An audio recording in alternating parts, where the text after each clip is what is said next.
Hello, good morning, my dear student. This is Suraj Anand, chemistry teacher. Welcome in my channel, Suraj Anand Teaching. So today we are discussing the Unit 1 solid state exercise and NCERT. The next question number 9. So my dear student, the question, मेरे प्यारे बच्चों आपका स्वागत है हमारे shorts में, solid state के shorts में, जिसका एनसीईआरटी एक्सरसाइज मैं कंप्लीट करवा रहा हूँ। क्लास 12 की क्लास ये केमिस्ट्री का पेपर 1 है। क्वेश्चन नंबर 9 है, एक्सप्लेन कीजिए बेसिस ऑफ सिमिलरिटी और डिफरेंस के आधार पर मेटेलिक और आयन क्रिस्टल को और आयनिक सॉलिड्स और हार्ड और बीटल के आधार पर। सो बेसिक्स ऑफ सिमिलरिटीज जो होती है वो आयनिक और मेटेलिक क्रिस्टल का वो इलेक्ट्रोस्टैटिक फोर्स ऑफ अट्रैक्शन के कारण होता है। आयनिक क्रिस्टल्स में बहुत सारे अपोजिट चार्ज आयन होते हैं मेटल्स में, जबकि वैलेंस इलेक्ट्रॉन्स और कैंडल्स में होते हैं, जो कि हम मान के चलते हैं कि आयनिक और मेटालिक क्रिस्टल जो होते हैं हाई मेल्टिंग पॉइंट होते हैं। दोनों में बॉन्ड नॉन डायरेक्शनल होता है, ये सिमिलैरिटीज होता है, बेसिक ऑफ सिमिलैरिटीज। और डिफरेंस के आधार पर अगर हम चलें तो आयनिक क्रिस्टल्स में आयन फ्री होते हैं मूव करने के लिए, इनका कंडक्ट करता है इलेक्ट्रिसिटी सॉलिड स्टेट में, और ये कंडक्ट करता है इलेक्ट्रिसिटी मॉल्टेड स्टेट में और इसके एक्वस सॉल्यूशन में। लेकिन मेटल जो वैलेंट इलेक्ट्रॉन्स का होता है फ्री मूव करता है और ये कंडक्ट करते हैं इलेक्ट्रिसिटी सॉलिड स्टेट में।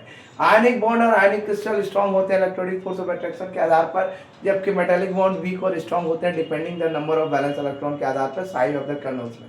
और तीसरा जो डिफरेंस है आपका, आयनिक क्रिस्टल हार्ड होता है जबकि स्ट्रॉन्ग है, हार्ड एंड ब्रिटल के आधार पर। आयनिक क्रिस्टल हार्ड होता है क्योंकि ये strong electronic force of attraction देता है, जबकि अपोजिट चार्ज आयन में, जबकि ये ब्रिटल होते हैं क्योंकि आयनिक बॉन्ड नॉन डायरेक्शनल होते हैं। Thank you for watching my shorts. This is Suraj Anand teaching. Welcome in my channel Suraj Anand teaching. So मेरे प्यारे बच्चों, ये जो डिफरेंस है द बेसिस ऑफ सिमिलैरिटीज ये है, यानी सिमिलैरिटीज आयनिक और मेटेलिक बॉन्ड के crystal electric force of attraction के आधार पर होता है। आयनिक क्रिस्टल्स में जो होता है वो between the positive charge ion के आधार पर होता है मेटल्स में, ये वैलेंस इलेक्ट्रॉन्स और कैंडल्स में। यही कारण है आयनिक और मेटेलिक क्रिस्टल्स के हाई मेल्टिंग पॉइंट होते हैं। दूसरा जो बेसिस ऑफ सिमिलैरिटीज है बोथ काउज में नॉन डायरेक्शनल होगा। Basis of difference, ionic crystals में आयन प्रेजेंट होते हैं फ्री टू मूव करने, ये इलेक्ट्रिसिटी कंडक्ट नहीं करते हैं, जबकि इलेक्ट्रिसिटी कंडक्ट होता है मॉल्टेन स्टेट में, एक्वस सॉल्यूशन में, मेटल्स में वैलेंस इलेक्ट्रॉन में फ्री होता है। आयनिक बॉन्ड आयनिक क्रिस्टल का स्ट्रॉन्ग होता है इलेक्ट्रिक फोर्स ऑफ अट्रैक्शन के कारण, जबकि मेटालिक बॉन्ड वीक होता है strong depending upon the number of valence electron size of the colonel's के आधार पे।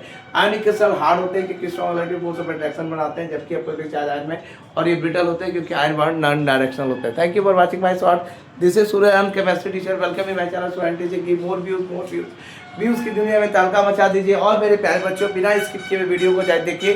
जैसा कि आप जानते हैं मेरा इंट्रोडक्शन वीडियो रहता है, इसके बाद मैं आपको पूरा का पूरा कंक्लूड करके बताने वाला हूँ। Thank you for watching.